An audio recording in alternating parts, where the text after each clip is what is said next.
கதோட்டு கதிர் குழாய் பரிசோதனை.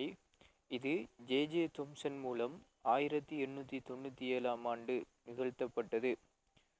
கதோட்டு குழாய் வெற்றிடமாக்கப்பட்ட குழாய். இதற்கு தாழ் அமுக்கத்திலும் உயரழுத்த வேறுபாட்டிலும் மின்னை வழங்கும் போது கதோட்டில் இருந்து கதிர் விடுவிக்கப்பட்டது. இது அனோட்டை நோக்கி சென்றது. அனோட்டுக்கு பின்னால் புளோரொளிர்வு திரை வைக்கப்பட்டது. அதில் பிரகாசமான ஒளிர்வை ஏற்படுத்தியது. இதன் மூலம் கதோட்டு குழாய் புளோரொளிர்வை ஏற்படுத்தும். கதோட்டு கதிருக்கு குறுக்கே நீரேற்றம் எதிரேற்றம் கொண்ட மின்தட்டை வைக்கும்போது நீரேற்றம் பெற்ற தட்டை நோக்கி கதிர்கள் திரும்பியது. எனவே இவை மறையேற்றமுடையதும் மின்புலத்தால் பாதிக்கப்படக்கூடியதும் என கூறப்பட்டது.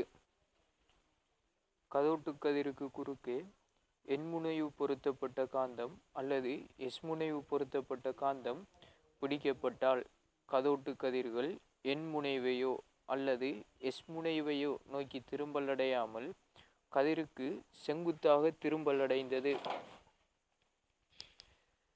முனைவை மாற்றி பிடிக்கும் போது ஆரம்பத்தில் சென்ற திசைக்கு எதிர் திசையில் கதிர்கள் திரும்பலடைந்தன. கதோட்டு கதிர்களின் ஈயின் கீழ் எம் விகிதம் ஜே தொம்சனால் துணியப்பட்டது. இது மறை 1.76 தர 18 கூலோம் கிராம் -1 ஆக காணப்பட்டது. கதோட்டு கதிருக்கு குறுக்கே ஒளிபுக விடக்கூடிய பொருள் ஒன்று வைக்கப்பட்டது. அதன் எதிர்ப்பக்கத்தில் நிழல் தோன்றியது. கதோட்டு கதிர்கள் நிழலை ஏற்படுத்தக்கூடியன. அத்துடன் கதோட்டு கதிர்களின் பாதை நேர்கோடாகும்.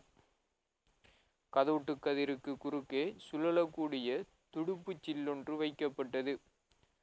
அத்துடுப்பு சில்லானது சுழன்றது.